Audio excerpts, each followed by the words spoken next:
Hi hello welcome to Kiran TV news. Tamil Nadu ఎలక్షన్స్లో TVK ఏ రేంజ్లోకి ఉండబోతుంది, ముఖ్యంగా ఎన్నికల తర్వాత పోస్ట్ పోల్లో చాలా అనూహ్యంగా విజయ్ కీలక పాత్ర వహిస్తాడు అనటం కన్నా సింగిల్గా తనే ఈసారి చీఫ్ మినిస్టర్ అయ్యేటువంటి అవకాశాలు ఉన్నాయని మనకి ఎగ్జిట్ పోల్స్ కావచ్చు, పోస్ట్ పోల్స్ కావచ్చు చెప్తున్నటువంటి పరిస్థితి. దీంట్లో నిజం ఎంత ఉంది, దీని గురించి తెలుసుకునేటువంటి ప్రయత్నం చేద్దాం. మనతో పాటు సీనియర్ జర్నలిస్ట్ కిరణ్ గారు ఉన్నారు. నమస్తే. నమస్తే హరీష్. విజయ్ కింగ్ మేకర్ అనుకున్నాం, కింగే అయిపోయేలా ఉన్నాడు అని చెప్పి ఎగ్జిట్ పోల్స్ కనిపిస్తున్నటువంటి పరిస్థితి. అనూహ్యంగా రోజు రోజుకి విజయ్ డెవలప్మెంట్ కనబడతా ఉంది. మొదట్లో ఏమన్నారు, విజయ్ 2019లో పవన్ కళ్యాణ్ లాగానే ఇక్కడ కూడా కేవలం 1 సీటు 2 సీట్లతో పరిమితం అవుతారన్నారు. ఆ తర్వాత అక్కడి నుంచి 3 సీట్లు 4 సీట్లు 5 సీట్లు 6 సీట్లు 10 సీట్ల సింగిల్ డిజిట్ వరకు వస్తుంది. ఎన్నికలు అయ్యే ముందు కూడా చాలామంది ఎన్నికలు అయ్యే ముందు కూడా విజయ్ ముఖ్యమంత్రి అవుతాడని ఎవరికి హోప్స్ లేవు. కేవలం ఎన్నికలు అయ్యే ముందు కూడా అందరూ అనుకున్నది ఏంటంటే విజయ్ 20% ఓట్లనైతే చీల్చగలుగుతాడు, కానీ ఆ 20% ఒక రకంగా కింగ్ మేకర్గా అయ్యే అవకాశం ఉంది, లేదా అసలు విజయ్ డిఎంకేని గెలిపించడానికి పార్టీ పెట్టాడు అన్నాడు చాలా వరకు. అయితే ఎన్నికలు అయిన తర్వాత పరిస్థితి కొంత మారినట్టుగా కనపడతా ఉంది. ఇప్పుడు సిచ్యువేషన్ ఏంటంటే విజయ్ది కొన్ని యాక్సెస్ మై ఇండియా, చాణక్య లాంటి సర్వేలు విజయ్కి ఆల్మోస్ట్ విక్టరీ వచ్చేసినట్టుగా ఒకటి, లేదు ఆయన ఆల్మోస్ట్ కింగ్ మేకర్ అవుతాడని ఒకటి. ఇట్లా ఆయన ఎవరు చెప్తే వాళ్ళే ముఖ్యమంత్రి అవ్వాలి, లేకపోతే ఆయన లేకుండా ఆయన ఎవరొకళ్ళ మద్దతుతోటి ఆయన అవ్వాలి అని చెప్తున్నారు. ఇప్పుడు ఓవరాల్గా ఏతావాత మనకు తెలియదు ఏంటంటే అన్నా డిఎంకే కంటే కూడా విజయ్కి ఎక్కువ సీట్లు వస్తాయని చెప్తున్నారు. నేను గత కొన్ని రోజులుగా చూస్తుంటే ఒక దశాబ్దం 2 దశాబ్దాలకు చూస్తుంటే ఇంత వోలటైల్ అంటే ఇంత కన్ఫ్యూజన్ స్టేట్లో ఏ సర్వేలు లేవు. పవన్ కళ్యాణ్ గారు కూడా 2019లో సర్వేలన్నీ కూడా ముక్త కంఠంతో పవన్ కళ్యాణ్ గారు సింగిల్ డిజిట్కి పరిమితం అవుతారనే చెప్పాయి.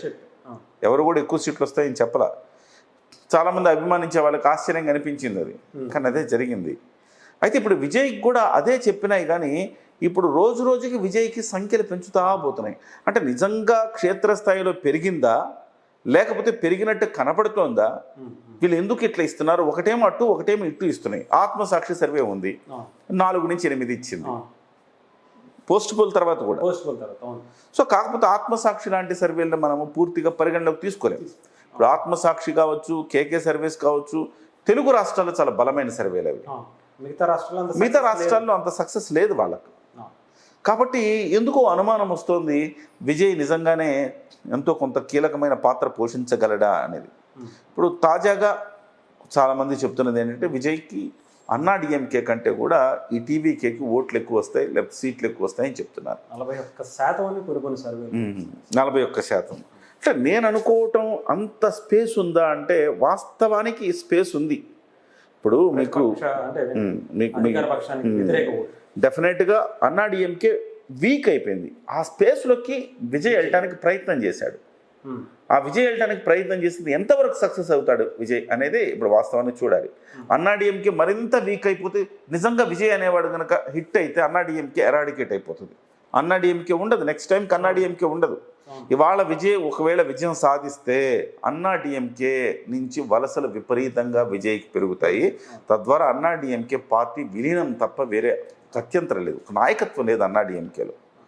సో కాబట్టి విజయ్ ఒకవేళ కనుక ఈ సర్వేలు చెప్పినట్టుగా అధికారంలోకి వస్తే కనుక తమిళనాడులో ఒక కొత్త పరిణామాలు చోటు చేసుకునే అవకాశం ఉంది. సో నేను అనుకోవడం, నాకు వ్యక్తిగతంగా నాకేమనిపిస్తుందంటే విజయ్ అంత రాకపోవచ్చు. డెఫినెట్గా అన్నా డిఎంకేతో సమానంగా విజయ్కి కూడా సీట్లు రావచ్చేమో, కానీ కింగ్ మేకర్ అవుతాడేమో, కానీ ఏదైనా సందర్భంలో కింగ్ అయితే అవుతాడని నాకు అనిపించట్లా. అంటే అంత వ్యతిరేకత ఉందంటారు అప్పుడు ఉన్నటువంటి స్టాలిన్ ప్రభుత్వం మీద. ఆయన చాలా కాన్ఫిడెంట్గా ఉన్నాడు, అసలు సమస్య లేదు, మనల్ని కొట్టే సీట్నే లేదని చెప్పుకుంటూ. అంటే అంత బ్యాడ్గా కూడా ప్రభుత్వం, అంటే అక్కడ లోకల్గా ఉండేటువంటి మాట, అంత బ్యాడ్గా ప్రభుత్వ పనితీరు అయితే లేదు అంటే మిగతా వాటి గురించి.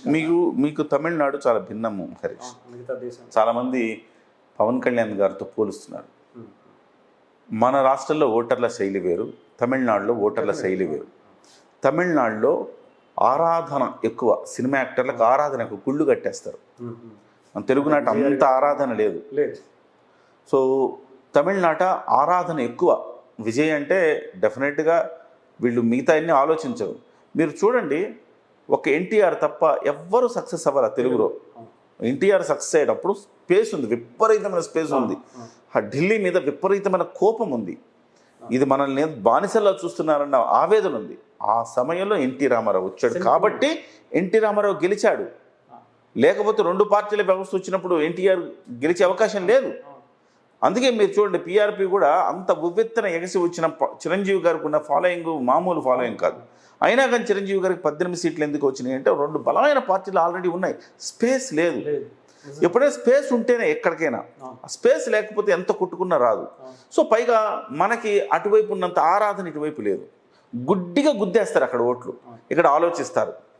కేవలం సినిమా యాక్టర్ కదా ఈయన, సినిమా యాక్టర్ ఏం చేయగలుగుతాడు ఇట్లా ఆలోచిస్తారు. అక్కడ ఆలోచించరు, సినిమా యాక్టర్ని దేవుళ్ళలాగా చూస్తారు.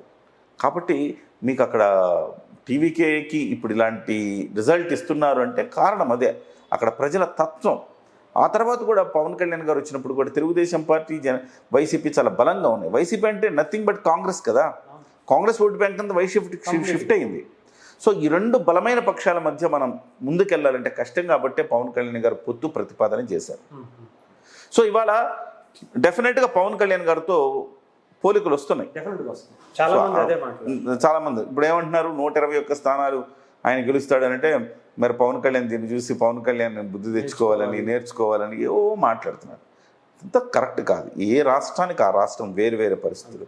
ఇంతకుముందు నేను చెప్పినట్టు అదే పవన్ కళ్యాణ్ గారికి, ఇదే పవన్ కళ్యాణ్ గారికి తమిళనాడులో అయి ఉంటే, ఇదే చిరంజీవి గారు తమిళనాడులో అయి ఉంటే ఆ రోజుల్లోనే అధికారంలోకి వచ్చేవాళ్ళు. రాలేదంటే ఇక్కడ ఓటర్ల తీరు వేరు. ఇప్పుడు ఉదాహరణకు బెంగాల్లో మమతా బెనర్జీకి ఓట్లు వేస్తున్నారు అనుకోండి, ఇక్కడ ఓటర్ల కంటే అక్కడ ఓటర్ల కంటే నేను నమ్ముతాను తెలుగునాట ఓటర్లు చాలా పరిణతి చెందిన ఓటర్లు. తమిళనాడు కంటే తెలుగునాట ఓటర్లు పరిణతి చెందిన ఓటర్లు. పరిణతి చెందిన ఓటర్లకి డెఫినెట్గా ఒక ఇది ఉంటుంది. సో వాళ్ళు పర్ఫెక్ట్గా ఆలోచిస్తారు, అధికార మార్పిడి చేస్తారు. సో అక్కడ అట్లా కాదు. తమిళనాడులో వీళ్ళ లేకపోతే వాళ్ళ లేకపోతే ఇళ్ళ అనేది ఉండేది. ఇప్పుడు జయలలిత లేదు, అన్నాడీఎంకే వీక్ అయిపోయిన తర్వాత ఆ స్పేస్లోకి విజయ్ వచ్చే అవకాశం కనబడుతుంది. ఒకవేళ విజయ్ అంటే గనక వస్తే అది ఖచ్చితంగా ఒక కొత్త రాజకీయ పరిణామాలకు తెరతీసినట్టయిద్ది. డెఫినెట్గా ఇది ఎవరికి పెద్ద దెబ్బ అంటే హరీష్, అన్నాడీఎంకేకి పెద్ద దెబ్బ, బీజేపీకి కూడా పెద్ద దెబ్బే. బీజేపీ ఏమనుకుంటుంది ఇప్పుడు? బీజేపీకి అనుకుంటే బీజేపీ కూడా కంప్లీట్గా యాక్చువల్గా అనుకున్న స్థాయిలో వాళ్ళ ప్రచారం కానీ కరెక్ట్ అపోజిషన్ అంటే స్టాలిన్కి దీటుగా చేసుకోలేకపోయారు. 100% చేసుకోలేకపోయారు. నిలబెట్టలేదు. అన్నమలై లాంటి వ్యక్తి ఉన్నా కూడా ఉపయోగించుకోలేదు. అస్సలు పెట్టలేదు. అంటే ఇప్పుడు బీజేపీ ఏమనుకుంటుంది, అన్నాడీఎంకే వీక్ అవుతుంది ఈ ఎన్నికల్లో, అన్నాడీఎంకే ఓడిపోతుందని బీజేపీకి తెలుసు, డిఎంకే గెలుస్తుందని బీజేపీకి తెలుసు. కానీ అన్నాడీఎంకే వీక్ అయిపోతుంది, తద్వారా జాతీయ పార్టీ అయిన బీజేపీలోకి వలసలు వస్తాయి, మనం బలపడే అవకాశం ఉంది అని అనుకుంటున్నారు. ఈలోపు విజయ్ వచ్చేసాడు.